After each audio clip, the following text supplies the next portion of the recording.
Saya selaku moderator akan membawakan makalah tentang makalah perbedaan dakwah Muhammadiyah dan Nahdlatul Ulama serta karakteristik dan keunggulannya.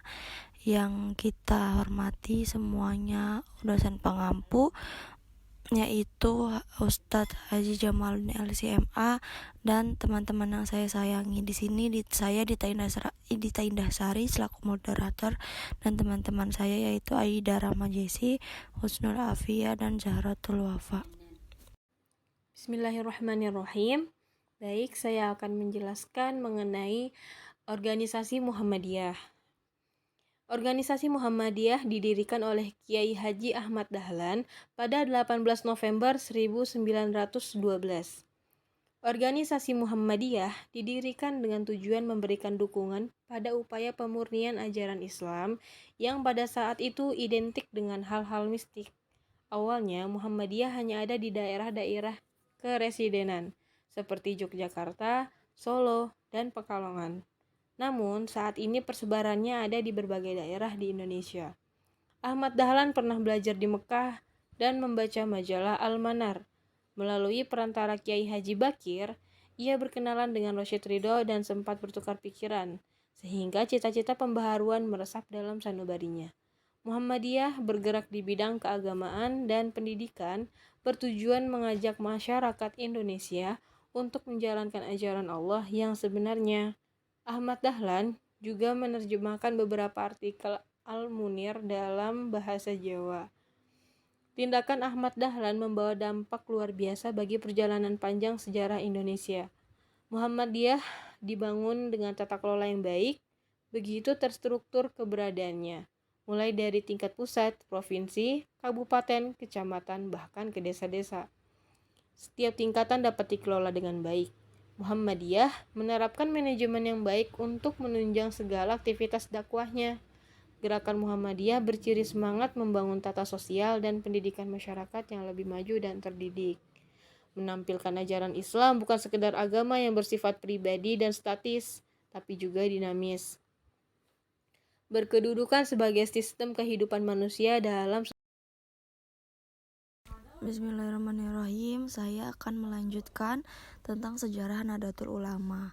Untuk teman-teman pasti udah nggak asing kan ya dengan Nahdlatul Ulama itu apa. Nah, di sini saya akan menceritakan tentang sejarahnya. NU atau Nahdlatul Ulama lahir pada tanggal 31 Januari 1926 di Surabaya. NU didirikan untuk menampung gagasan keagamaan para ulama tradisional sebagai reaksi atas prestasi ideologi gerakan modernisme Islam yang mengusung gagasan purifikasi puritanisme.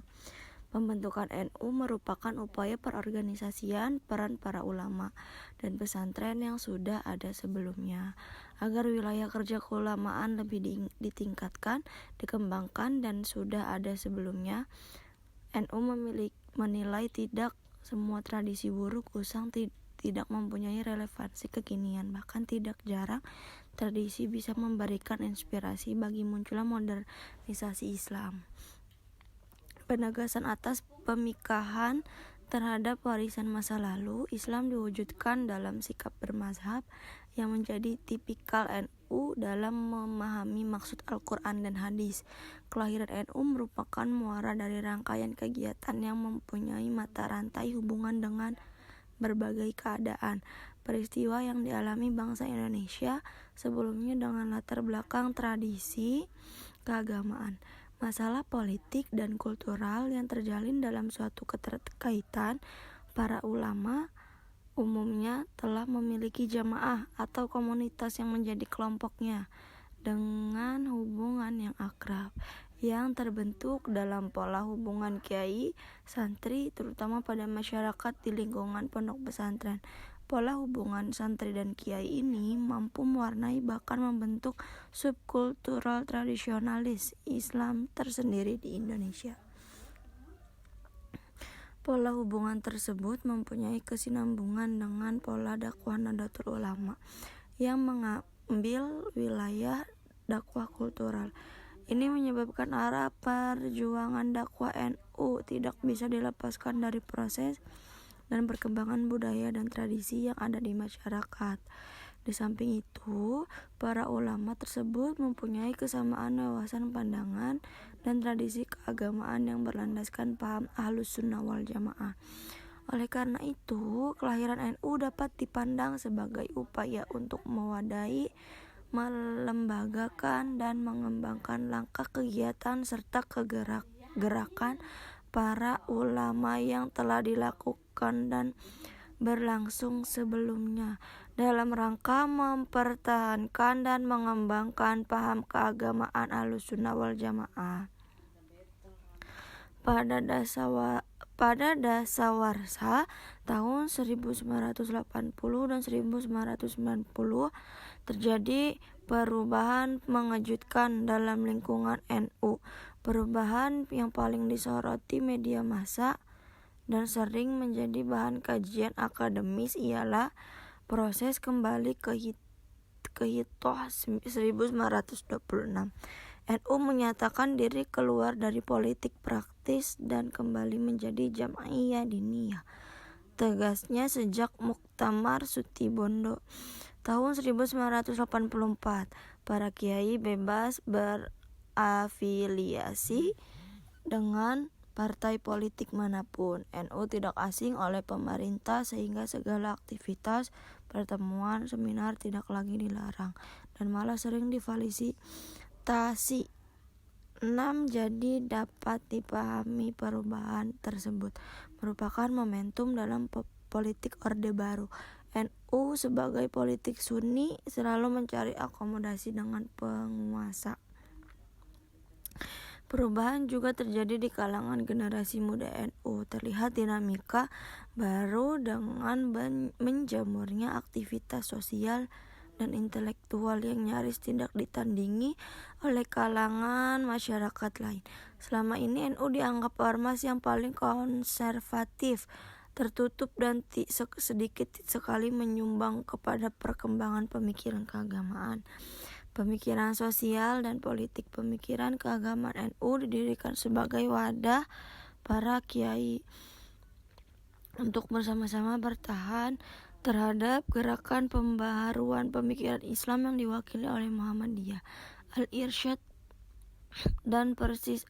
NU hanya menerima interpretasi Islam yang tercantum dalam kitab kuning atau ortodoks al-kutub al-mutabarah, terutama fikih Syafi'iyah dan akidah menurut mazhab Asy'ariyah, dan taklid kepada seluruh ulama besar masa lalu. Tapi keadaan ini mulai berubah, ditandai dengan golongan muda NU yang mulai berani melakukan perubahan-perubahan dalam bentuk kegiatan melalui latar belakang aktivitas-aktivitas kemasyarakatan dan ekonomi di sekitar pesantren yang mulai menjamur pada akhir dasawarsa 1970 dan 1980. Muncul wacana-wacana baru yang berani mempertanyakan interpretasi khazanah klasik yang mapan dan mencari relevansi tradisi Islam. Ini ditunjukkan untuk masyarakat yang sedang mengalami perubahan secara cepat. Ini merupakan suatu perkembangan revolusioner baik dalam aktivitas LSM maupun dalam wacana yang berkembang. Perhatian mulai bergeser dari para kiai sebagai tonggak organisasi NU kepada massa besar. Golongan akar rumput merupakan mayoritas jamaah NU, tetapi kepentingannya selama ini sering terabaikan. Dominasi aktivitas dan wacana NU dan keturunan kaum Gus-Gus mulai terdobrak. Sebagian besar aktivis dan pemikir muda yang memberi nuansa kepada NU pada dasawarsa 1980 dan 1990 tidak berasal dari kasta kiai, melainkan dari keluarga awam yang mengalami mobilitas sosial. Tegasnya, golongan muda ini bisa muncul karena mendapat dukungan dan perlindungan dari sejumlah tokoh muda dari kalangan elit seperti Fahmi Saifuddin, Mustafa Bisri, dan Abdurrahman Wahid. Pada prinsipnya, NU menggenggam pendirian dasar bahwa Islam adalah agama yang fitri dan suci yang bersifat menyempurnakan segala kebaikan yang secara asasi sudah dimiliki oleh manusia.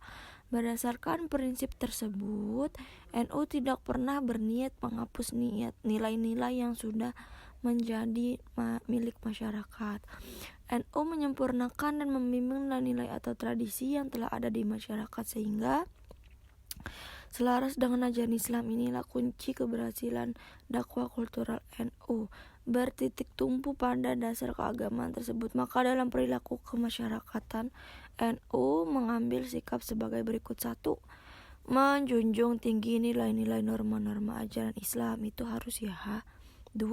Mendahulukan kepentingan bersama daripada kepentingan pribadi. 3. Menjunjung tinggi sifat keikhlasan, berkhidmat, serta berjuang. 4.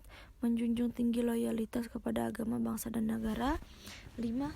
Meluhurkan kemuliaan akhlak atau akhlakul karimah, dan menjunjung tinggi kejujuran baik dalam berpikir, bersikap maupun bertindak. 6. Menjunjung tinggi nilai-nilai kerja dan prestasi sebagai bagian dari ibadah kepada Allah Subhanahu wa Ta'ala.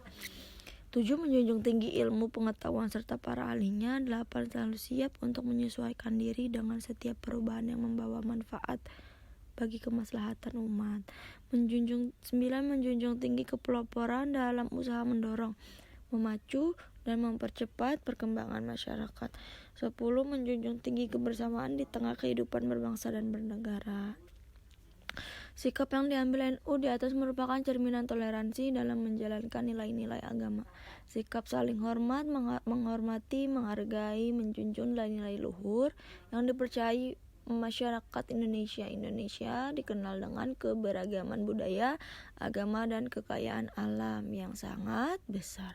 Semuanya harus dihargai, menjauhkan diri dari sikap egoisme atau fanatik terhadap sesuatu. Ini harus dilebur dan dijadikan dalam satu kanvas karya yang indah. Inilah yang diupayakan oleh NU. Islam hadir membawa kedamaian, bukan untuk menciptakan kekacauan ataupun kehancuran. Islam hadir dengan cinta kasih Allah kepada seluruh makhluknya. Bismillahirrahmanirrahim. Untuk pembahasan selanjutnya adalah metode dakwah Muhammadiyah dan NU itu seperti apa sih? Dan juga di sini saya akan membahas strategi yang masing-masing pakai, baik itu NU maupun Muhammadiyah. Oke, yang pertama kita akan bahas tentang metode dakwah Muhammadiyah dan NU dulu ya. Nah, ditinjau dari kegiatan dakwah yang dilakukan Muhammadiyah dan NU ini memiliki beberapa perbedaan dan persamaan. Persamaannya, NU dan Muhammadiyah ini sama-sama mempunyai sumber yang sama, yaitu Al-Quran dan hadis, teman-teman. Tetapi ya terkadang dalam memahaminya itu berbeda pendapat ya, seperti yang kita alami ya sebelum memasuki bulan puasa kan, ada yang puasanya awalun ya, ada yang puasanya mengikuti pemerintah gitu, yang katanya yang puasa awalan itu adalah Muhammadiyah ya, seperti itu katanya ya teman-teman ya. Nah, terus lanjut ke metode dakwah dari NU sendiri. Kalau NU Muhammadiyah, kalau Muhammadiyah ini menggunakan dakwah yang struktural, yang begitu apik. Jadi terstruktur kalau Muhammadiyah ini. Semuanya diatur dengan baik, selaras, dan tetap mengikuti perkembangan kebutuhan masyarakat. Nah, Muhammadiyah ini membuat lembaga-lembaga pendidikan dimulai dari TK, taman kanak-kanak, hingga perguruan tinggi yang sekarang kita terkenal ya, kampus Universitas Muhammadiyah Tangerang gitu. Nah, Muhammadiyah juga membuat organisasi-organisasi yang bisa diikuti oleh masyarakat secara umum. Muhammadiyah juga mewarnai perpolitikan di Indonesia. Banyak politisi kondang dari organisasi Muhammadiyah. Nah, bagaimana dengan metode dakwah Nahdlatul Ulama atau NU ini? Adapun NU, dia lebih melalui wibawahnya senantiasa menjaga perasaan umat. NU hadir dengan menyelaraskan aturan Islam dan kepercayaan yang telah menyatu di hati masyarakat, seperti adat istiadat, tradisi, dan segala hal yang telah mengakar ya dalam kehidupan masyarakat tidak semena-mena dibuang. Jadi mereka mengikuti perkembangan yang ada di masyarakat, masih menghormati tradisi-tradisi yang ada di masyarakat itu gitu. Semuanya dikaji kembali, didiskusikan sesuai tidak dengan tuntunan Islam. Nah, dakwah kultural sangat melekat nih dalam diri NU ini. Budaya bukan perusak nilai-nilai agama. Budaya yang selaras bisa dijadikan sebagai media, metode untuk menunjang aktivitas dakwah. Itulah metode dakwah dari NU ya. Nah, terus apa sih perbedaan paling mencolok pada strategi dari kedua organisasi ini? Nah, Muhammadiyah dan Nahdlatul Ulama ia lebih kepada penggunaan media dakwahnya teman-teman yang berbeda. Ya tadi seperti yang di awal yang kita sama-sama lihat, kalau Muhammadiyah ini lebih masuk ke pendidikan. Ya, dia tersistem di pendidikan. Nah, kalau NU ini dia syiar dakwanya atau strategi dakwanya lebih kepada kajian-kajian, mimbar-mimbar gitu, khutbah-khutbah tuh. Ya, yang sifatnya lebih ke masyarakatan langsung kalau NU. Tapi kalau Muhammadiyah karena dia terstruktur, jadi dia lebih ke lembaga-lembaga pendidikan dia masuknya. Jadi seperti itu ya teman-teman, metode dan bagaimana sih strategi Muhammadiyah dan NU ini untuk masuk ke dalam masyarakat. Baik, itu kita lanjutkan ke materi selanjutnya. Baik, di sini saya akan menjelaskan mengenai karakteristik dakwah Muhammadiyah dan Nahdlatul Ulama. Adapun yang akan kita bahas yang pertama adalah karakteristik dakwah Muhammadiyah. Yang pertama, Muhammadiyah sebagai gerakan Islam. Kata yang lebih dikenal untuk gerakan Islam pembaruan adalah modernisasi. Modernisasi dilakukan agar semua itu dapat disesuaikan dengan pendapat-pendapat dan keadaan yang baru yang ditimbulkan oleh kemajuan ilmu pengetahuan dan teknologi modern. Gerakan pembaruan Islam bukan mengubah, mengurangi, atau menambah isi teks Al-Quran maupun hadis, melainkan hanya menyesuaikan paham atas keduanya sehingga dapat sesuai dengan kebutuhan dan tuntutan zaman. Kemudian yang kedua adalah Muhammadiyah sebagai gerakan dakwah amar ma'ruf nahi munkar. Upaya itu berdasarkan firman Allah dalam Quran Surat Ali Imran ayat 110. Berangkat dari firman Allah tersebut, manusia harus melaksanakan dakwah amar ma'ruf nahi munkar dalam menghadapi kemungkaran dan tidak boleh berdiam diri, melainkan harus memiliki kepekaan sosial terhadap berbagai kemungkaran yang sedang akan dan telah menimpa orang lain. Kemudian yang ketiga adalah Muhammadiyah sebagai gerakan tajdid. Tajdid berarti pembaruan. Kata tajdid merupakan bentuk kata dari jada, yajidu, jiddan, jiddatan. Artinya ternama, yang besar, nasib baik, dan baru. Pemahaman mengenai tajdid dibedakan menjadi dua, yaitu tajdid dalam arti pemurnian dan tajdid dalam arti pembaruan. Dalam arti pemurnian disebut juga dengan purifikasi, sedangkan arti pembaruan disebut reformasi. Kemudian yang keempat, Muhammadiyah sebagai gerakan nasional. Dalam konteks kehidupan berbangsa dan bernegara, Muhammadiyah berdiri di barisan depan dalam melakukan reformasi kehidupan sosial dan nasional di berbagai bidang kehidupan agar Indonesia tidak ketinggalan dari negara-negara tetangga dan lebih maju, tumbuh, dan berkembang menjadi negara dan bangsa yang adil, makmur, bermartabat, dan berdaulat. Sebagai salah satu organisasi terbesar di Indonesia,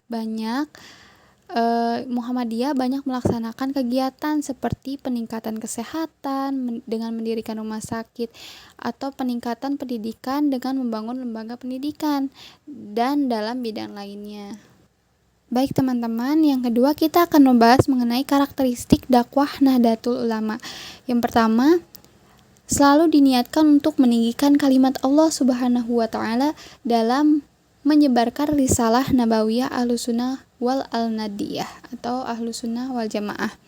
Kemudian yang kedua adalah misi dakwah untuk mewujudkan ajaran Islam rahmatan lil alamin. Kemudian yang ketiga, meneguhkan karakter Islam Nusantara yang sejuk dan berkeadaban yang menjadi salah satu ciri utama NU. Kemudian yang keempat, konten dakwah Nahdlatul Ulama bersumber dari Al-Quran, hadis, fatwa ulama yang kredibel, melalui jalur sanad keilmuan yang bisa dipertanggungjawabkan secara ilmiah, dunia, dan akhirat. Kemudian yang kelima, ciri khas dakwah Nahdlatul Ulama atau NU mengedepankan cara-cara yang makruf dan bijak. Kemudian yang keenam, ciri khas dakwah Nahdlatul Ulama disampaikan dengan diksi dan paparan yang mudah dimengerti semua kalangan. Nah, teman-teman, masyarakat Islam di Indonesia harus berbangga hati terhadap dua organisasi Islam, yaitu NU dan Muhammadiyah. Keduanya telah memberikan kontribusi yang sangat besar terhadap keberadaan Islam di Indonesia. NU dengan dakwah kulturalnya telah mampu menjalankan Islam dan tetap menjadikan budaya sebagai salah satu medianya dalam berdakwah. Adapun Muhammadiyah dengan kekuatan strukturalnya telah mampu membina umat melalui bidang-bidang yang dikembangkannya seperti sekolah, yayasan, lembaga-lembaga, dan lain sebagainya. Adapun di bidang politik, keduanya mempunyai pandangan masing-masing. Keduanya memiliki pola yang berbeda, tapi mempunyai niat yang sama, namun tetap mengedepankan nilai-nilai yang ada dalam Al-Quran dan Sunnah. Islam berjaya begitu juga dengan penganutnya.